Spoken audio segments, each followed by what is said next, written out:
मुलांना शैक्षणिक साहित्य वाटपापासून ते क्रिकेट स्पर्धा, कॅरम स्पर्धा, म्हशी पळवणे स्पर्धा, फळे वाटप, रक्तदान शिबिरांसह विविध उपक्रम राबवत काँग्रेसचे विधान परिषदेतील गटनेते आमदार सतेज पाटील यांचा येत्या 12 एप्रिलला होणारा वाढदिवस भव्य दिवस स्वरूपात साजरा करण्याचा संकल्प कार्यकर्त्यांच्या बैठकीत शुक्रवारी घेण्यात आला।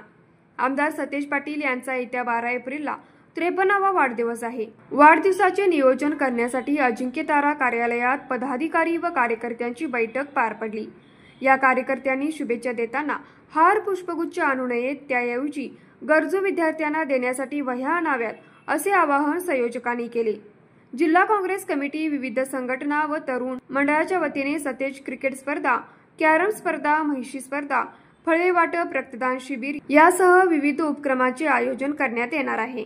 यावेळी महाराष्ट्र प्रदेश काँग्रेसचे सरचिटणीस शशांक बावस्कर, माजी जिल्हा परिषद अध्यक्ष बजरंग पाटील, काँग्रेसचे शहराध्यक्ष सचिन चव्हाण, माजी महापौर मारुतराव कातवरे, माजी महापौर भीमराव पवार, सूर्यकांत पाटील, बाळासाहेब सरनाईक, चंद्रकांत यादव, गोकुळ संचालक बाबासो चौगले, शशिकांत पाटील चुयेकर, प्रकाश पाटील, बयाजी शेळके, बाबासाहेब खाडे, पीडी धुंद्रे, सत्यजित दिनकरराव जाधव, माजी नगरसेवक संजय मोहिते, अर्जुन माने, प्रताप जाधव, संदीप नेजदार, इंद्रजित बोंद्रे, विजय सूर्यवंशी, राजू साबळे, विनायक फाळके, महेश बराले, मधुकर रामाने, दिग्विजय मगदूम, बबन राणगे, रियाज सुभेदार, बिद्री साखर कारखाना संचालक SB पाटील, RS कांबळे, माजी संचालक श्रीपती पाटील, गोपाळ पाटील, शशिकांत खवरे, माजी जिल्हा परिषद सदस्य शशिकांत खोत, बाबासाहेब माळी, बाजीराव पाटील, भगवान पाटील, एकनाथ पाटील, जीवन पाटील, संभाजी पाटील, बंकट थोडगे, सदाशिव चरापले, संजय सिंह पाटील, विद्याधर गुरबे, सचिन घोरपडे,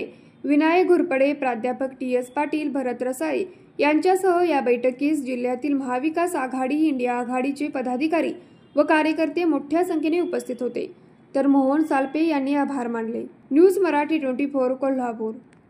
बाळ, फ्रीजमधून श्रीखंड काढ ना। आम्ही पूर्वी घरीच बनवायचो श्रीखंड, त्याची चवच वेगळी होती। आता काय सगळं रेडीमेड। आजी, हे श्रीखंड खाऊन बघ। आज तुझ्या आईनं घरीच बनवलं की काय? हे आहे गोकुळचं श्रीखंड। अगदी जिभेवर रेंगाळणार। जिभेवरच नाही तर मनावरही रेंगाळणार। गोकुळ श्रीखंड, मनावर रेंगाळणार।